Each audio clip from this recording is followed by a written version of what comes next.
had this crazy call yesterday. Okay. And it made me think of what not to do when you're trying to close a deal. Those are the best kind of calls.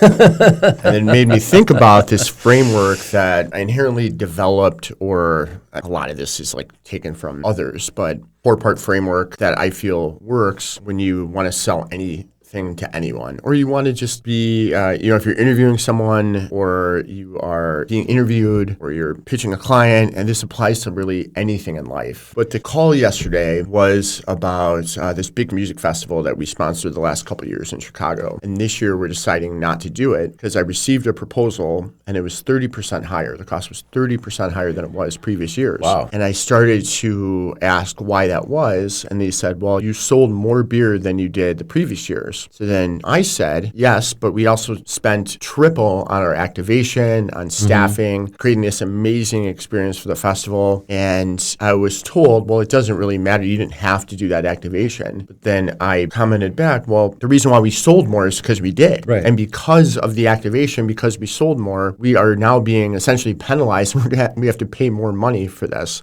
And it's the same space. We're not asking for more space or anything. It's literally the same exact thing. And we added a ton of value last year. We did karaoke. We built this dive bar. It was just a cool experience. Yeah. Like it's an experience any festival would want to have, I would think. Right. And I totally understand that costs go up every year. They go up for us too. But the reasoning and the rationale was so off that I couldn't get my head around it. And every time I started to state my point or to maybe get further explanation of their point, I kept getting cut off. There was no opportunity for me to feel like I was even being heard or understood. And this is after, like, this wasn't the first call about it. We had talked about it before, and there was like hardly any follow-up. And now this call was like, well, I understand budgets could be tough. And I'm like, well, you're not really hearing what I'm saying. Like, the better the activation is, which is important for our brand, the more we're going to have to pay. Right. Because we're going to inevitably sell more beer. Right. So it was just like this crazy thing. We ended up not saying we're not going to do it, but there was such an opportunity in that conversation to have like a middle ground or establish something. So you didn't go into the call like, it's already a no for us, I just need to tell him a no. It was like you wanted to find out. He had an opportunity to get you back on board or to keep you on board by just engaging with you. And the truth is, like, I had a mindset going into the call, and we did start the call with saying, hey, we're not going to renew this year, but that could have been turned around. Oh, totally.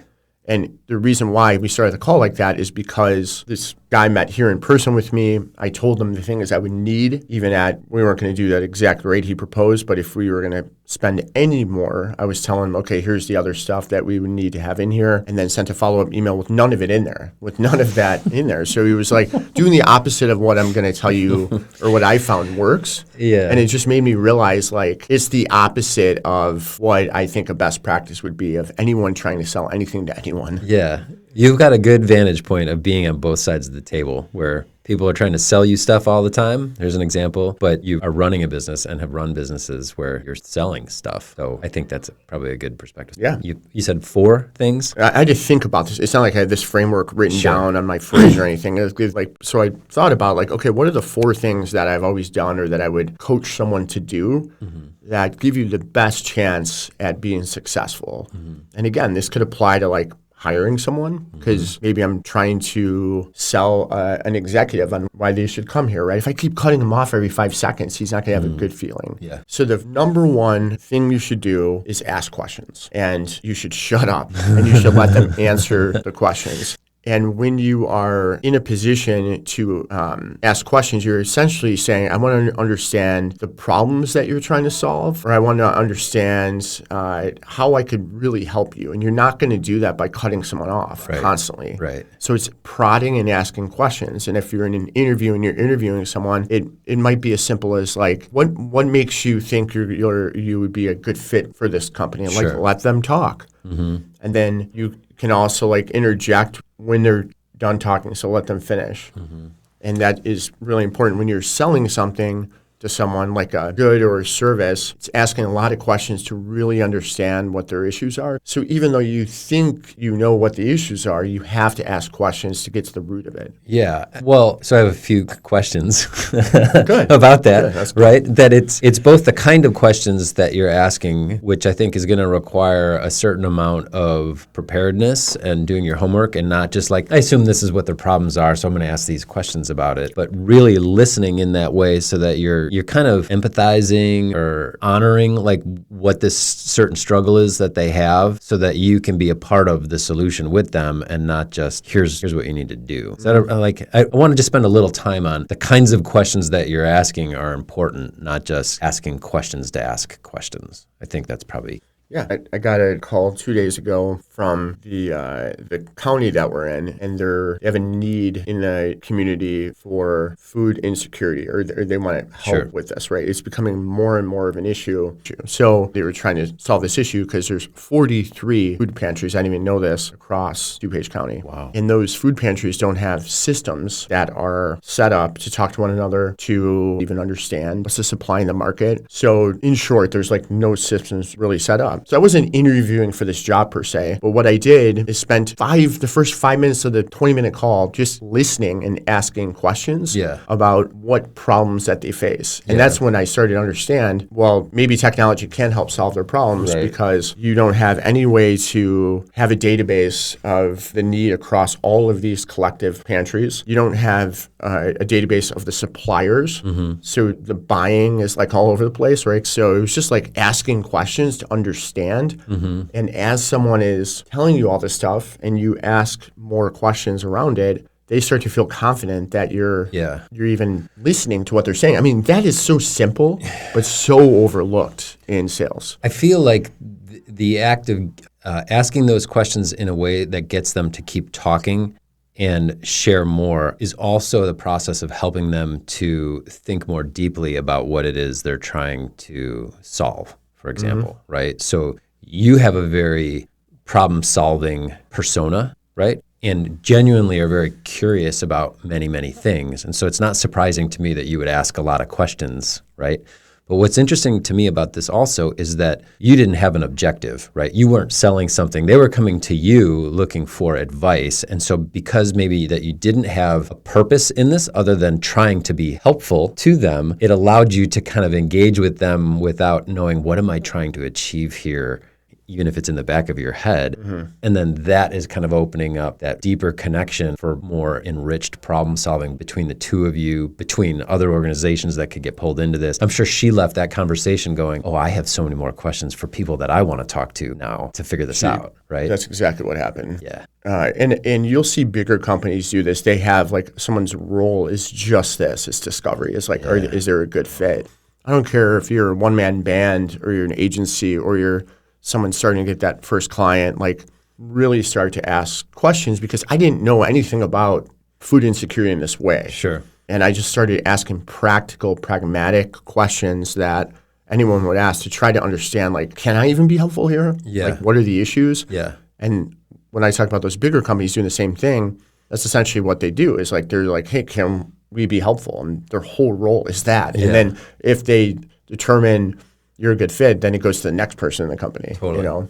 So those like questions are fundamentally, in a way, not aimed at being about you, the salesperson, and say, as an example of, hey, what would it take to close this deal, right? Where did we fall short? It's like that. It's a framing that's looking back at, like, tell me why you need me, and not asking, like, what is it that you need that I may or may not be able to help with, but we won't know until I really understand your needs. Right. All right. Exactly. So ask not just questions, but really good and thoughtful questions. Do your homework before you show up. And number two, and this is the golden ticket, and if you could do this, you will close more than anyone else in comparison if they're not doing this, and that is repeating back what you understood based on that conversation. Okay. Because then what does that do? That gives you the confidence that this person listened, they understand. Even if you don't understand, you're repeating back what you heard, so you know that you were paying attention. And think about like any conversation you've had, and think about the inverse of that. Yeah. Right? You've been in a conversation where you're talking to someone,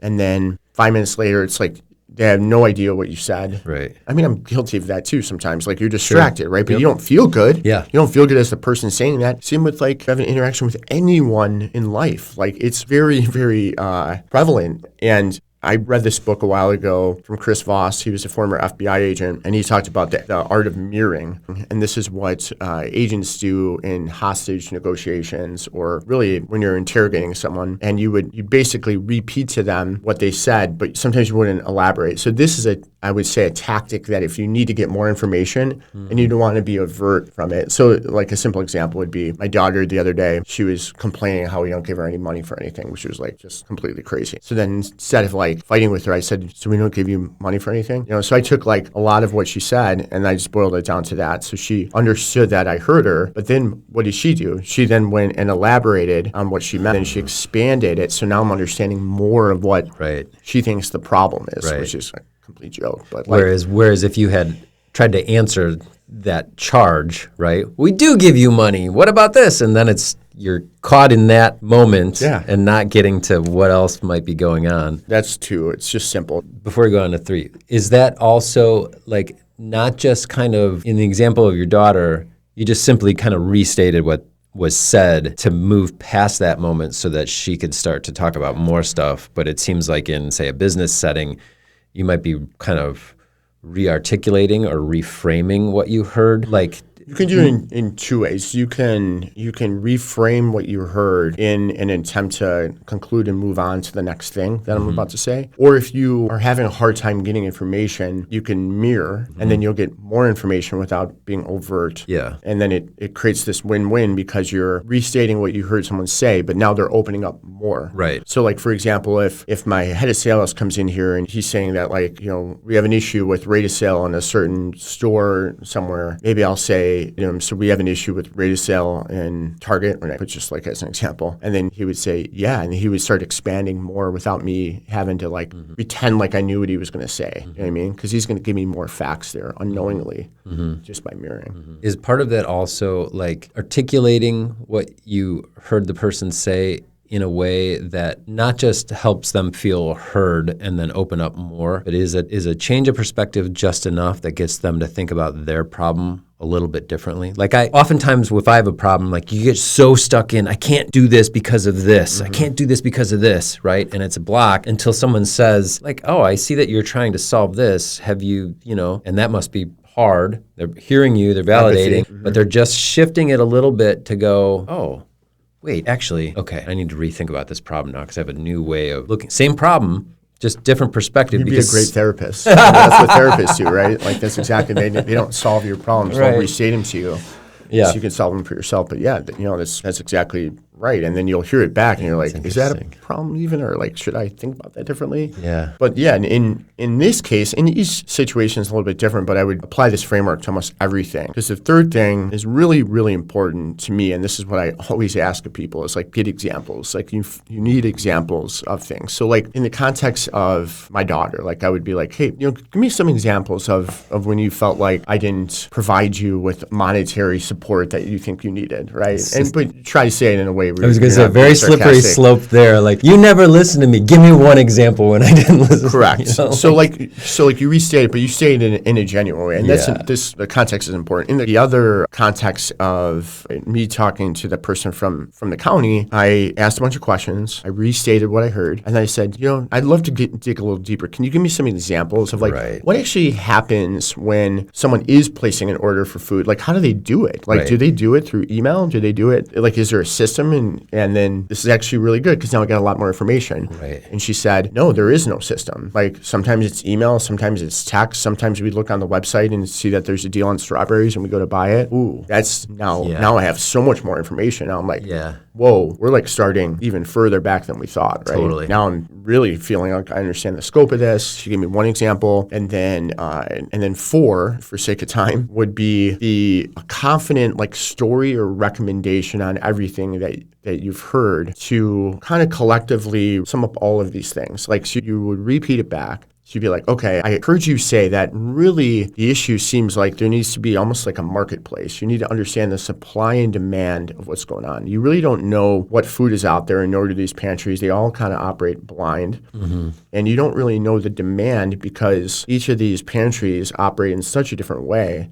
So here's an example of kind of a marketplace that I think we could put together and how they can communicate with one another. Does this sound like it's on track with what you were thinking? Right. So I came up with a little bit of a solution there, but not too much because I don't want to start like technically solving things on the call. And then all of a sudden they're like, why don't you use Google? Or like come up with something. Right. And then all of a sudden you're off track because you're giving too much. And even in the case yesterday, I was truly selling it. I might not even use the word marketplace. I might have said, sounds like really what I'm hearing is like there's not a collective way amongst all these food pantries to understand supply and demand. Right. Did you say that's accurate, the problem we're trying to solve? And she's like, yeah, that's exactly right. Right. And then leaves the call with confidence of like, whoa, I was really understood here. And like, okay, next steps are we're going to meet. Still don't know if this is the perfect fit, but I need some artifacts, some actual emails that you sent to these suppliers. And I need some emails or messages, however you guys communicate, if that's text or whatever way, that the food pantries are talking to one another.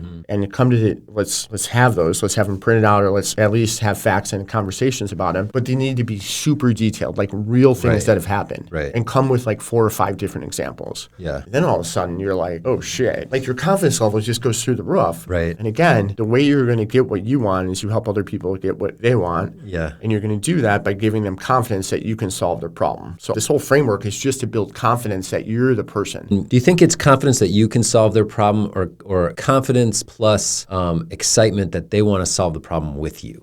You know? I think that's well stated. Yeah. That you're like, we can do this together. And that's really important too, to say like, this isn't just like, I'm going to go work in a corner. It's like, yeah, I can be an accretive partner, thought partner to you and think through this with the skills that I have. Yeah. But I need you. Like you're critical in this to make it happen. And that might not be true in every case, right? You want to hire someone to come and cut down a tree in your backyard. Like, I don't need to work on it with them. I just need to make sure they're going to do it the way I understand that it needs to get done, or explain to me what the problems are going to be, or, you know, so on. So you had said that you don't necessarily look at this as like a framework, but that you've used it for a long time. And, you know, I said you'd been on both sides of the table. Like, can you just give in closing kind of a proof point that this works across the board, right? I've been in pitches with Ford Motor Company, with General Motors, with big chain grocery stores, with distributors, with employees that I wanted to hire that I really wanted on our team. And across the board, this framework works. And I say that I didn't have a framework. I had this inherently, but I never was like, okay, here's the steps, and that's what I'm giving to you today. Yeah.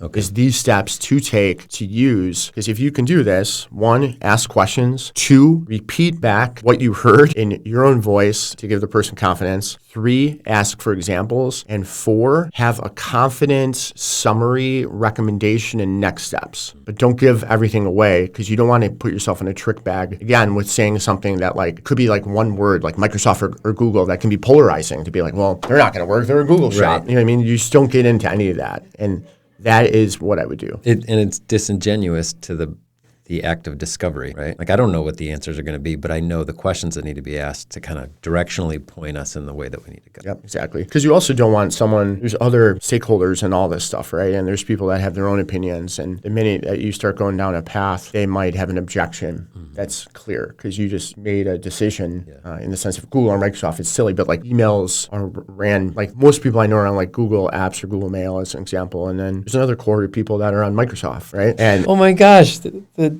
message wasn't green, it was blue. Oh no! Yeah, so I mean, it's just an example, but like that's really how I would use this framework to get anything that you need, or you know, you may find yourself you're not the right fit, but what you don't want to do is be like that guy in the music festival and do the opposite of all of these things that just put a bad taste in your mouth, and you're like, man, he's just so hard to work with. He didn't understand what I was saying because he never listened to anything I was saying. Right. You know, maybe someone will passive aggressively share this podcast with him. Yeah, I don't know if anyone can figure out what I'm talking about. Dun dun dun.